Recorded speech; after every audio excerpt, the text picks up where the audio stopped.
Ok, bonjour à tous. Aujourd'hui, les centres de recherche et instituts de recherche dans la région sont reconnus comme étant à l'état de l'art et plutôt compétents. Tous leurs travaux servent quand même à alimenter tous les projets collaboratifs qu'on peut monter dans le pôle minalogique. Donc aujourd'hui, on a choisi de vous présenter trois témoignages pour vous montrer, pour vous convaincre de cette excellence. Donc j'ai le plaisir d'accueillir Eric, qui dirige l'Institut interdisciplinaire en intelligence artificielle de Grenoble, le MIAI. Et en fait, cet institut, il n'y en a que 4 en France, donc la région a la chance d'en avoir un. Eric, est-ce que tu peux nous en dire plus? Oui, bien sûr. Donc, effectivement, ces instituts sont des instituts qui ont été créés par le gouvernement français, pardon, dans le cadre du plan national pour l'intelligence artificielle en 2019, et qui sont un petit peu à la fois la vitrine de la recherche et du développement en intelligence artificielle, et le fer de lance pour augmenter ces actions autour de l'IA en France. Donc, ce sont des instituts qui rassemblent les partenaires académiques d'un site donné. Donc sur Grenoble, on retrouve l'INRIA, le CEA, le CNRS, l'Université Grenoble-Alpes, Grenoble INP, Grenoble École de Management, l'INSERM aussi.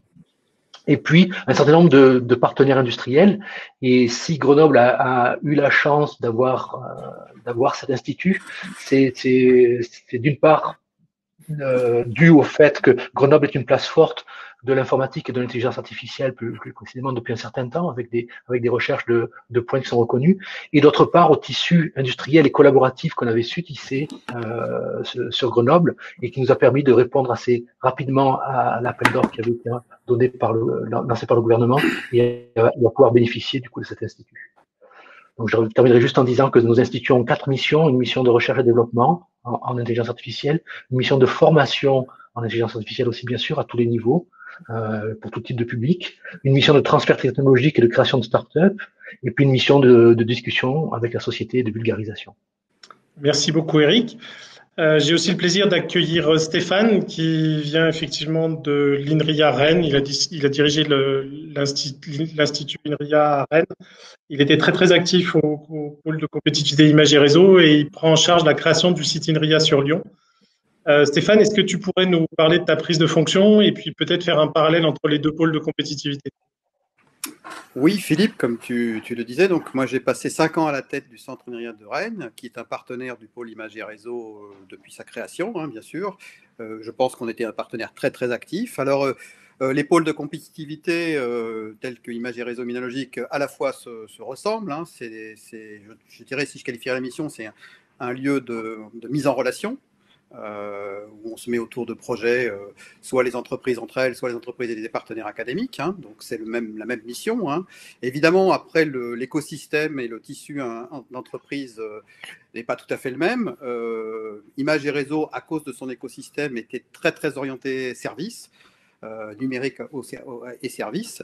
Et donc, peut-être que la base technologique était assez différente. Donc, probablement, les projets que les acteurs se mettent ensemble. Alors, je dis probablement parce que je découvre un petit peu plus Minalogic en ce moment. Hein. Voilà. En tout cas, le fait que l'INRIA déploie un deuxième centre INRIA sur la même région, hein, puisque jusqu'à présent, il y a 25 ans qu'on est présent à Lyon, mais c'était qu'une antenne du centre de Grenoble.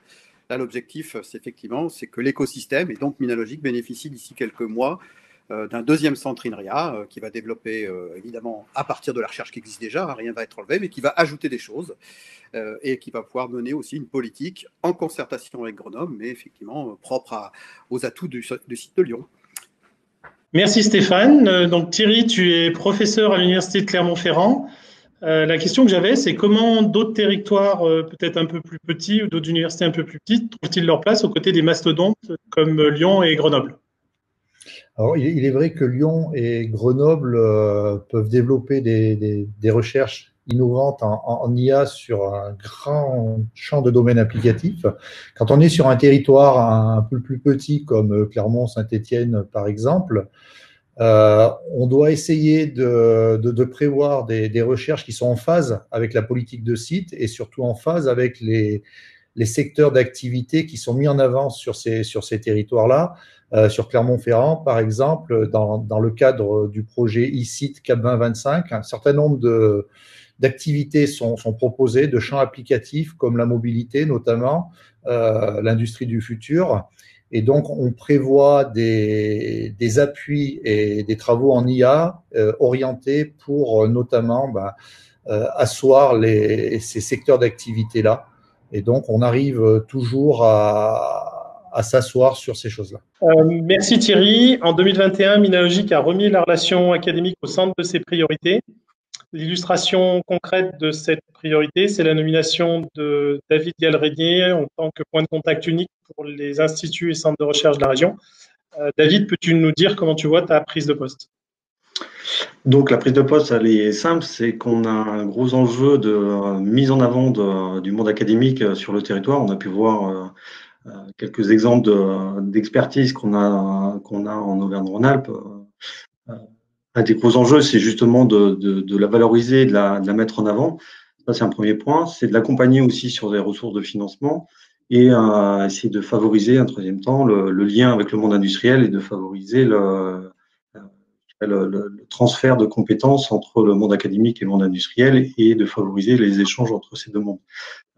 Pour cela, on a mis en place un groupe de travail pour déterminer une feuille de route à suivre et une offre de service qu'on développera au sein du pôle dans les semaines à venir.